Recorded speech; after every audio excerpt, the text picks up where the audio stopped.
শেষ মুহূর্তে জমে উঠেছে ডাকসু নির্বাচনের প্রচারণা। নিজেদের ইশতেহার নিয়ে ভোটারদের কাছে ছুটছেন প্রার্থীরা।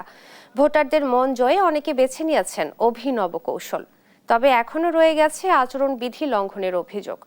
আজ শুরু হবে ঢাকা ইউনিভার্সিটি ডিবেটিং সোসাইটির আয়োজনে বিতর্ক প্রতিযোগিতা।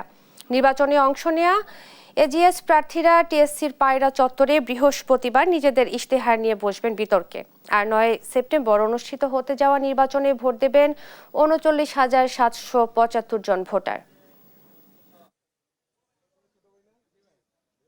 বিশ্ববিদ্যালয়ের যে শিক্ষার্থীরা তারা কিন্তু ডাকসুর বিষয়ে, ডাকসু নির্বাচনের বিষয়ে কিন্তু তাদের মধ্যে একটা উচ্ছ্বাসের বহিঃপ্রকাশ আমরা দেখছি। তারা কিন্তু উচ্ছ্বাস প্রকাশ করছে।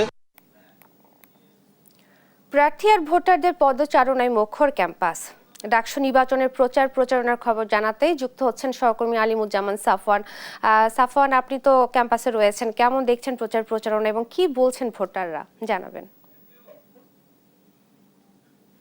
মনি, এই মুহূর্তে আমরা ঢাকা বিশ্ববিদ্যালয়ের মধুর ক্যান্টিনে আছি এবং সকাল থেকে আপনাদের জানাচ্ছিলাম যে প্রচারণা কিন্তু আগে যেভাবে চলছিল ঠিক সেভাবেই আসলে চলছে। সুতরাং বলা যায় যে রঙিন পরিবেশ ছিল ঢাকা বিশ্ববিদ্যালয়ের ডাকসু নির্বাচনকে কেন্দ্র করে, সেটি কিন্তু আবার ফিরে এসেছে এবং প্রার্থীরা গত দুদিন কিন্তু প্রচারণা কিছুটা ব্যাঘাত হয়েছে বলে আমাদেরকে জানিয়েছে এবং সেই ক্ষেত্রে আমরা দেখতে পেয়েছি যে ভোটারদের মনেও কিছুটা সংকট তৈরি হয়েছিল যে ডাকসু নির্বাচন হাইকোর্ট থেকে স্থগিত হয়েছে। এই বিষয়টা নিয়ে তাদের মনে নানা ধরনের চিন্তা কাজ করছিল। একইভাবে প্রার্থীরা যে তাদের পুরো দমে প্রস্তুতি শুরু করেছিল, যেহেতু একেবারে দরজায় করাচ্ছে ডাকসু নির্বাচন, আর মাত্র কয়েকদিনই বাকি রয়েছে ভোটের এবং যেহেতু আসন্ন 9 সেপ্টেম্বরই ভোটটি হতে যাচ্ছে, সুতরাং আবারও কিন্তু এই তোড়জোড় শুরু হয়েছে প্রার্থীদের আসলে প্রচারণার এবং তারা একেবারে তাদের শিক্ষার্থীদের দ্বারে দ্বারে যাচ্ছে। তবে সাধারণভাবে আমরা গত কয়েকদিন দেখতে পেয়েছি যে তারা লিফলেট বিতরণ করছিল। তবে এখন আমরা যে তাদের লিফলেটে যেগুলো দেখতে পাচ্ছি যে তারা তাদের নির্বাচনী ইশতেহারটাকে সর্বোচ্চ গুরুত্ব দিচ্ছেন এবং যখনই তারা ভোট চাইছেন এবং তাদের একই সাথে তাদের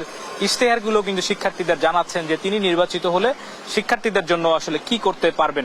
এবং এই শিক্ষার্থীরা কিন্তু আসলে চাচ্ছেন যে সবকিছু রাজনৈতিক বা দলমত সবকিছু ঊর্ধ্বে উঠে কিন্তু শিক্ষার্থীরা তাদের নেতা পাবেন, ঢাকা বিশ্ববিদ্যালয়ের নেতা, এমনটি কিন্তু তারা কামনা করছেন। কারণ তারা বলছেন যে যেই প্রার্থী নির্বাচিত হয়ে আসুক না কেন, তারা যাতে কোনো নির্দিষ্ট দলের হয়ে যাতে কাজ না করে, নির্দিষ্ট কোনো দলের পক্ষে যাতে কাজ না করে, তারা শুধুমাত্র ঢাকা বিশ্ববিদ্যালয়ের এজেন্ডা বাস্তবায়নেই কাজ করবে, এমন প্রার্থীদেরকেই কিন্তু তারা ভোটের দৌড়ে এগিয়ে রাখছেন বলে আমাদেরকে কিন্তু তারা জানিয়েছে। তো আজকে সকাল থেকে আমরা বড় বড় যে ছাত্র সংগঠনগুলো রয়েছে তাদের নির্বাচনী প্রচারণা এখনো দেখতে পাইনি। তবে কিছুক্ষণের মধ্যে হয়তো তারাও নির্বাচনের মাঠে নেমে আসবেন। তো আমার কাছে মনি ঢাকা বিশ্ববিদ্যালয় এলাকা থেকে এখন পর্যন্ত এই ছিল সর্বশেষ।